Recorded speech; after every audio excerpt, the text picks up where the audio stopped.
চেনা ওষুধ। তবে এর মধ্যেই যে এমন জাদু লুকিয়ে আছে তা কে জানতো। প্রথম খুঁজে পেলেন ইংল্যান্ডের ইউনিভার্সিটি অব ইস্ট অ্যাঙ্গোলিয়ার স্কুল অব বায়োলজিক্যাল সায়েন্সের বিজ্ঞানীরা। সেই দুটি জাদু আছে যে ওষুধ ক্যান্সার ও ডায়াবেটিস রোগের চিকিৎসায় ব্যবহার করা হয় তা এখন যৌবন ধরে রাখার কাজে ব্যবহার হবে। ওষুধ দুটি নির্দিষ্ট মাত্রায় ব্যবহার করা গেলে আয়ু বৃদ্ধি হতে পারে বলে দাবি করেছেন বিজ্ঞানীরা।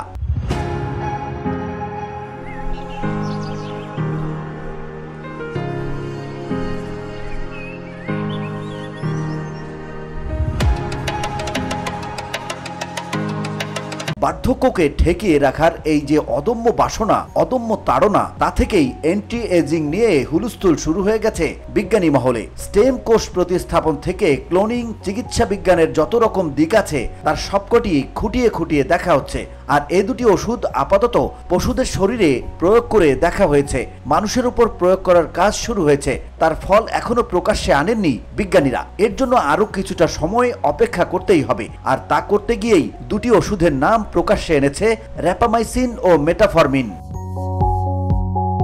র্যাপামাইসিন ক্যান্সার প্রতিরোধী ওষুধ, আবার অঙ্গ প্রতিস্থাপনের সময়ও এর প্রয়োগ হয়। আর মেটাফরমিন ডায়াবেটিসের ওষুধ, টাইপ 2 ডায়াবেটিসের চিকিৎসায় রোগীদের দেয়া হয়। এখানে চমক আছে, ওষুধ দুটি নিজ নিজ ক্ষেত্রে কাজ করে ঠিকই, কিন্তু তাদের মিলিয়ে মিশিয়ে যদি নির্দিষ্ট ডোজে ব্যবহার করা যায় তাহলে এদের ক্ষমতা হবে দেখার মতো। তখন কোষের পুনর্গঠন, কোষ বৃদ্ধি ও বিভাজনে এরা মুখ্য ভূমিকা নেবে।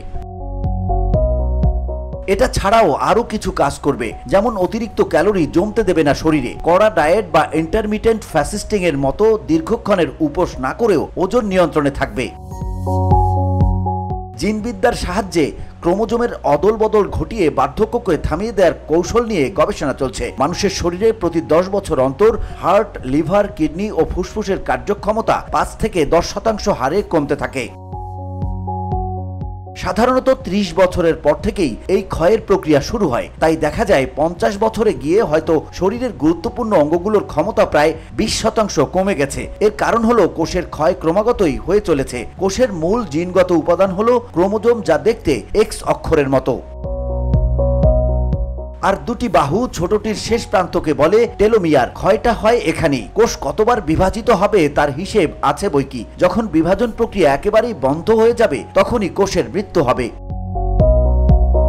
গবেষকরা দাবি করে বলছেন ওষুধ দুটির কাজ শুরু হবে সেখান থেকেই। কোষের ক্ষয় থামিয়ে দিয়ে নতুন কোষের পুনর্গঠনে এরা সাহায্য করবে। আর যদি কোষের ক্ষয় না হয়ে থাকে তাহলে বুড়ো হওয়ার প্রশ্নই ওঠে না। বছরের পর বছর শরীরের সব অঙ্গ প্রত্যঙ্গই সচল ও সক্রিয় থাকবে। চনমন করবে শরীরের সব কোষ। স্বাভাবিক নিয়মে বৃদ্ধি পাবে আয়ু।